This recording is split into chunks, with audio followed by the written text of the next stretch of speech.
1절에서 13절까지 제가 1절에서 3절까지 읽고 4절부터 13절까지 다 같이 읽겠습니다. 제가 1절에서 3절까지 먼저 읽겠습니다. 그러므로 형제들아, 내가 하나님의 모든 자비하심으로 너희를 권하노니 너희 몸을 하나님이 기뻐하시는 거룩한 산 제물로 드리라. 이는 너희가 드릴 영적 예배니라. 너희는 이 세대를 본받지 말고 오직 마음을 새롭게 함으로 변화를 받아 하나님이 선하시고 기뻐하시고 온전하신 뜻이 무엇인지 분별하도록 하라. 내게 주신 은혜로 말미암아 너희 각 사람에게 말하노니 마땅히 생각할 그 이상의 생각을 품지 말고 오직 하나님께서 각 사람에게 나누어 주신 믿음의 분량대로 지혜롭게 생각하라. 시작. 우리가 한 몸에 많은 지체를 가졌으나 모든 지체가 같은 기능을 가진 것이 아니니 이와 같이 우리 많은 사람이 그리스도 안에서 한 몸이 되어 서로 지체가 되었느니라. 우리에게 주신 은혜대로 받은 은사가 각각 다르니 혹 예언이면 믿음의 분수대로, 혹 섬기는 일이면 섬기는 일로, 혹 가르치는 자면 가르치는 일로, 혹 위로하는 자면 위로하는 일로, 구제하는 자는 성실함으로, 다스리는 자는 부지런함으로, 금요를 베푸는 자는 즐거움으로 할 것이니라. 사랑에는 거짓이 없나니 악을 미워하고 선에 속하라. 형제를 사랑하여 서로 위하고 존경하기를 서로 먼저 하며 부지런하여 게으르지 말고 열심을 품고 주를 섬기라. 소망 중에 즐거워하며 환난 중에 참으며 기도에 항상 힘쓰며 성도들의 쓸 것을 공급하며 손 대접하기를 힘쓰라. 아멘.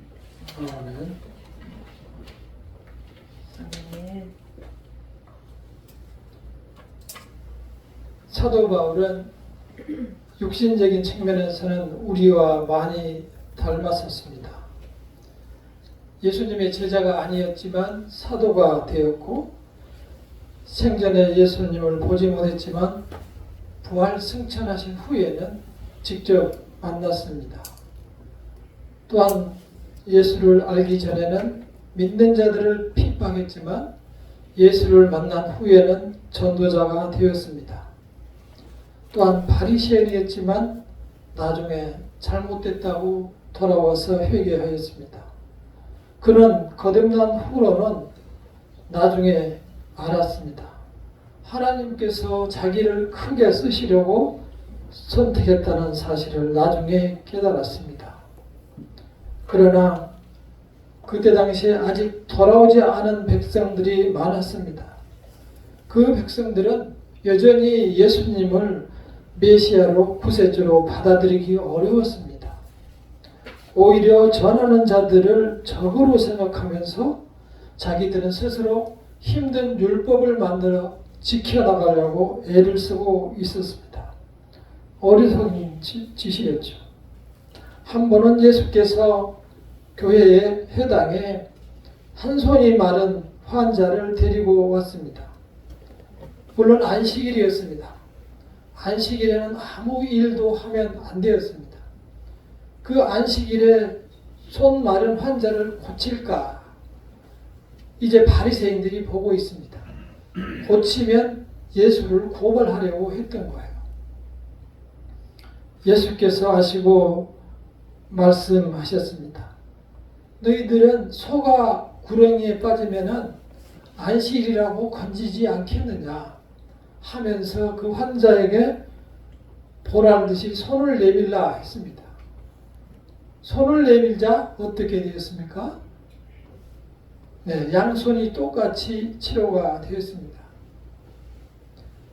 그것은 예수님께서 메시아라는 사실을 나타내 주시는 분명한 증거였고, 반면에 그 예수를 고발하려고 쳐다보고 있었던 바리새인들에게는 자기들이 얼마나 악하다는 것을 증명하는 그러한 사례가 되었습니다.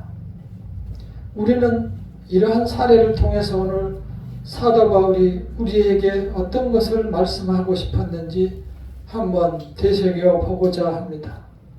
성도로 돌아서는 일이, 그래서 성도로 살아가는 일이 정말 어렵고 힘들다는 것을 반사적으로 말씀해 주고 있습니다. 우리는 내가 가진 것 중에서 무엇을 청산하고 또 어떻게 살아내야 은혜 속에서 살아갈 수 있을까요? 오늘 먼저 말씀에서 하나님께서는 나눠주신 믿음의 분량도로 생각하라 라고 말합니다. 나눠주신 믿음의 분량대로. 하나님을 믿지 않는 사람들이 나중에 예수가 그들의 구세주라는 것을 깨달았습니다. 그러나 그들이 깨달았을 때는 이미 예수께서 수많은 기적을 행하신 후에 그들에게 주어 십자가를 지시고 무덤에 들어가셨고 사흘 후에 다시 부활하셔서 천국으로 승천하신 후에 깨닫게 되었습니다. 한참 늦었죠. 그들이 깨달음이 많이 늦었습니다. 그래서 그들은 생활의 변화가 쉽지 않았습니다. 지금까지 계속 형식 위주로 율법 위주로 신앙생활을 해왔기 때문에 그 생활에서 붙잡혀서 벗어나오는 것이 참 힘들었습니다. 내 몸에 밴 그러한 신앙생활이라는 것이 하루아침에 바꾸는 것이 참으로 어려웠습니다. 마치 찰거머리처럼 어려웠던 거죠. 찰거머리 아세요? 옛날에는 모내기를 하면은 찰거머리가 많아서 양말을 신고 하시는 분들이 많았어요. 때로 양말을 신고 모내기 하지 않고 양말을 신지 않고 모내기 할 때 보면은 다리가 이렇게 장단지가 뻐근해서 보면은 찰거머리가 붙어서 이게 툭 치면 떨어지는 게 아니고 딱 붙어 있어요. 그래서 손가락으로 감아서 떼야만 떨어질 정도로 딱 붙어 있어요. 손가락을 감아서 툭 떼면은 피가 쏟아져요. 그게 찰거머리예요. 우리가 과거의 생활, 이 형식적인 육체적으로 딱 굳어져 있는 형식적인 믿음의 습관에서 돌아서기는 그렇게 어려운 겁니다.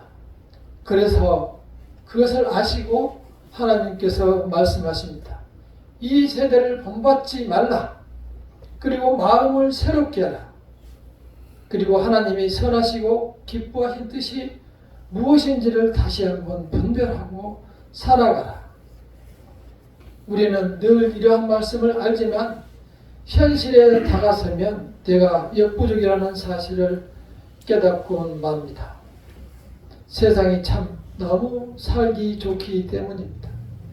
세상은 우리를 마치 친한 친구처럼 손가락질해서 늘 가까이 오게 합니다. 너무 살기 좋고 행복하다고 손짓하며 오라고 합니다. 거기에는 믿는 자도 있고 믿지 않는 자도 있고 다 누림이라는 표현으로 즐겁게 살아갑니다. 아까 오늘 기도에서 말씀하셨듯이 우리는 참으로 분별하기 어려운 시대에 살고 있습니다. 그것은 우리 자신들이 하나님의 온전하신 뜻을 분별하지 못하기 때문입니다.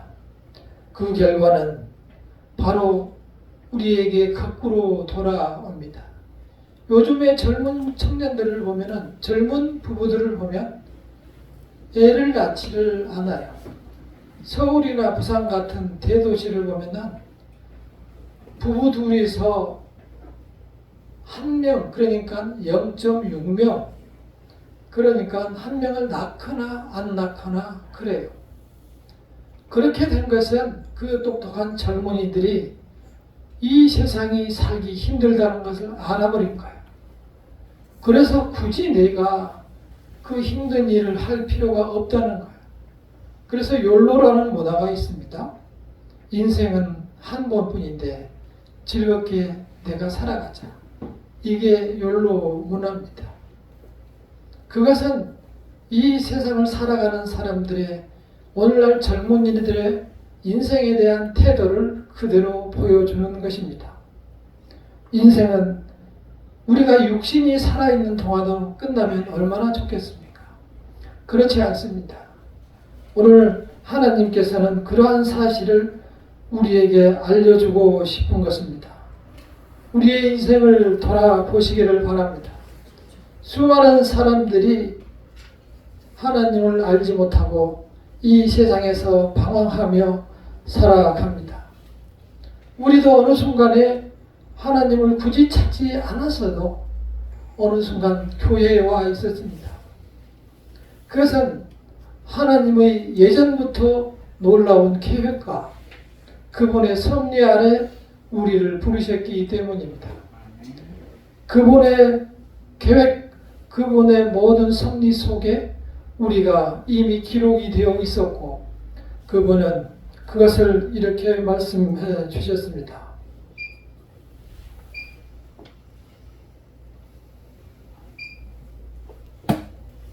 함께 읽어보겠습니다. 시작.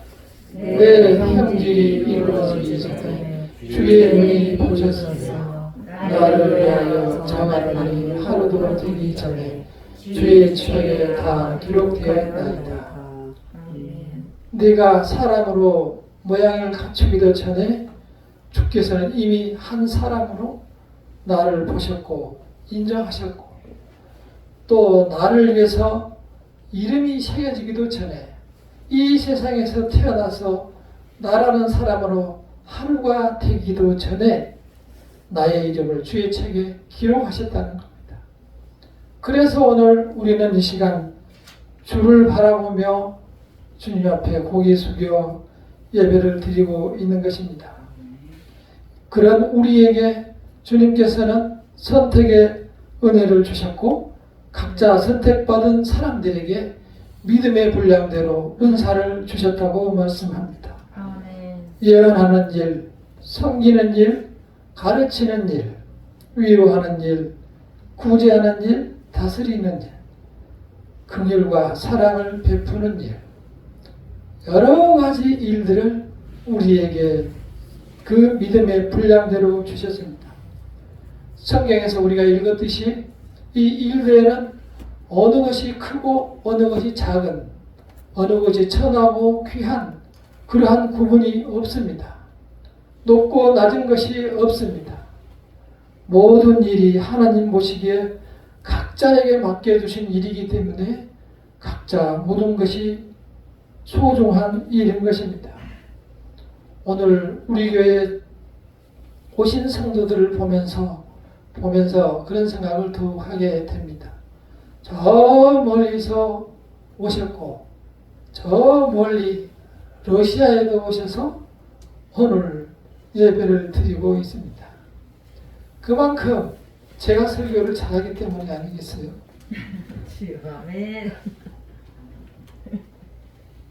우리 하나님께서 불려주신 자리가 있기 때문에 그 자리를 위해서 하나님께서 믿음의 분량대로 주신 대로 나와서 주의 일을 하고 있는 겁니다. 우리는 내 자신을 그렇게 확인하지 않습니다. 왜냐하면 세상에서 그렇게 안 배웠기 때문입니다. 내가 내 자신을 확인하고 내가 내 자신을 아는 것은 학교에서 성적뿐이에요. 그래서 나는 몇 등이 되는 사람이다. 여기까지만 알고 있고 내가 된다, 안 된다. 내가 난 사람이다, 못난 사람이다. 그것으로 내 자신을 확인하고 살아가고 있습니다. 그렇지 않습니다. 하나님께서는 각 사람에게 역량과 능력과 사역을 주셨습니다. 요즘 보시다시피 노래 잘하는 가수로, 그림 잘 그리는 화가로, 또 옷을 잘 만드는 디자이너로, 또는 축구를 잘하는 사람으로, 또는 공부를 잘하는 사람으로, 봉사를 잘하는 사람으로, 여러 모양으로 하나님께서 일을 맡겨주셨습니다. 그래서 우리는 하나님께서 나에게 맡겨주신 그 능력대로 이 세상에서 살아갈 때 가장 큰 행복을 누립니다. 때로는 우리가 사회에서 살아왔기 때문에 돈이 안 되고 힘들 때는 이건 아니다 싶고 더 괴로워합니다. 그것은 하나님이 원하시는 바가 아니고 본래 하나님의 뜻도 아니고 내가 세상을 잘못 살아온 것입니다. 하나님께서 나에게 주신 나의 능력대로 나의 사역대로 살아가는 것이 하나님께도 아름다운 일입니다. 이러한 모든 일을 함에 있어서 우리에게 요구하는 것이 한 가지 있습니다. 바로 사랑으로 모든 일을 해내라는 것입니다. 사랑이 없이는 우리가 무슨 일을 아무리 잘하고 능력 있게 해낸다고 할지라도 아무 소용이 없고 소리나는 구리와 울리는 꽹과리가 되고 만다는 것입니다. 분명하게 말씀하고 있습니다. 함께 읽어보겠습니다. 시작. 내가 사람의 방언과 천사의 말을 할지라도 사랑이 없으면 소리나는 구리와 울리는 꽹과리가 되고 내가 예언하는 능력이 있어 모든 비밀과 모든 지식을 알고 또 산을 옮길 만한 모든 믿음이 있을지라도 사랑이 없으면 내가 아무것도 아니라. 지금까지 우리가 능력을 발휘했다고 했던 모든 것들이 사랑 없이 했다면 아무것도 아니라고 선언하고 있습니다. 우리는 이 하나님의 말씀 속에서 내 자신을 발견하시기를 바랍니다. 하나님께서 나에게 주신 사역 속에서 나를 발견하려면 그 사역을 사랑으로 해낼 수 있어야 진정한 하나님께 올바른 사역을 하는 것이 되는 것입니다. 우리는 이 말씀을 구절을 통해서 다시 한번 확인하도록 하겠습니다. 로마서 12장 9절입니다. 시작. 사랑에는 거짓이 없나니 악을 미워하고 선에 속하라. 하나님께서는 이 모든 일을 행함에 있어서 먼저 사랑하라 라고 말하고 있습니다. 그 사랑 속에는 악한 것이 없고 유리처럼 맑고 수정처럼 깨끗한 선함이 있다는 것입니다. 우리는 그 선을, 그 사랑을 추구하며 그 사랑을 사모하며 이 세상에서 내 자신을 그 사랑에 비추며 살아가야 할 것입니다. 내 마음속에 이러한 깨끗한 수정 같은 사랑이 있는지 확인하시기를 바랍니다. 제가 종종 전에 강의할 때 이 정채봉 시인의 시를 읊어주기도 하고 또 같이 읽기도 하면서 많은 눈물을 흘렸던 적이 있습니다. 정채봉 시인의 그 시인은 순천에서 태어나셨는데 3살경에 아마 어머님이 돌아가셨나 봐요. 그래서 할머니 품에서 자랐는데 무척 커가면서 어머님을 그리워하고 늘 보고 싶어 했습니다. 그래서 다른 사람들에게도 자기가 묘에 갈 때면 내가 나이 들어 있는 그래서 흰머리가 난 모습을 보면 안 된다고 묘에 갈 때는 머리에 물을 들이고 갔다는 이야기가 있습니다. 그분의 어머니 없이 살았던 그 아픔을 한번 같이 읽어보도록 하겠습니다. 제가 읽어드리겠습니다. 엄마가 휴가를 나오신다면 하늘나라에 가 계시는 엄마가 하루 휴가를 얻어 나오신다면 아니 반나절 반 시간도 안 된다면 단 5분 그래 5분만 온데도 나는 원이 없겠다. 얼른 엄마 품 속에 들어가 엄마와 눈을 맞추고 젖가슴을 만지고 그리고 한 번만이라도 엄마 하고 소리내어 불러보고 세상사 중 딱 한 가지 억울했던 그 일을 일러 바치고 엉엉 울겠다. 어머니에 대한 기억은 하나도 없으나 어머니를 늘 그리워하며 이런 시를 썼습니다. 이 시인은 가장 순수한 시인으로 많은 사람들에게 칭송을 받고 있는 그러한 분입니다. 왜 사랑으로 살라고 하겠습니까? 사랑이 아니면 모든 것이 소리나는 구리와 울리는 꽹과리가 되고 우리 자신들이 정말로 내가 하나님께서 맡겨주신 사명을 실천해낼 수 없기 때문입니다. 하나님께서 주시지 않는 사랑으로 내 자신이 그것을 해낸다고 하면 그건 역시 소리나는 구리와 울리는 꽹과리일 뿐입니다. 우리가 하나님께서 주신 사랑이 아니면 어떻게 형제를 사랑하고 서로 우애 있게 지낸 일을 할 수 있겠습니까? 존경하는 일을 먼저 하는 것을 해낼 수 있겠습니까? 성도들에게 쓸 것을 공급하는 일을 어떻게 해낼 수가 있겠습니까? 손님 대접하기를 힘쓰는 일을 어떻게 해낼 수가 있겠습니까? 하나님의 능력이 아니면 이러한 일을 해낼 수가 없습니다. 하나님은 그래서 내 자신을 이렇게 소개합니다. 함께 읽어보겠습니다. 사랑하는 자들아 우리가 서로 사랑하자. 사랑은 하나님께 속하는 것이니 사랑하는 자마다 다 하나님으로부터 나서 하나님을 알고 사랑하지 아니하는 자는 하나님을 알지 못하나니 이는 하나님은 사랑이시니라. 우리는 하나님으로부터 낳고 하나님으로부터 받아 그 사랑을 실천하며 살아가는 것입니다. 우리 힘으로 하는 것은 우리의 자랑뿐이고 우리의 교만뿐입니다. 오히려 많은 사람들에게 해를 끼칠 뿐입니다. 그래서 우리가 우리에게 주어진 사역을 능력을 다 감당하기 위해서는 가는 길을 지금까지 걸어온 길을 돌이켜서 하나님의 길로 가야 합니다. 그것은 내가 먼저 이렇게 하나님의 자녀 되었음을 깨닫는 데서부터 시작됩니다. 하나님께서는 내가 할 수 없는 계획과 섭리 가운데 나를 아들로 불러주셨구나.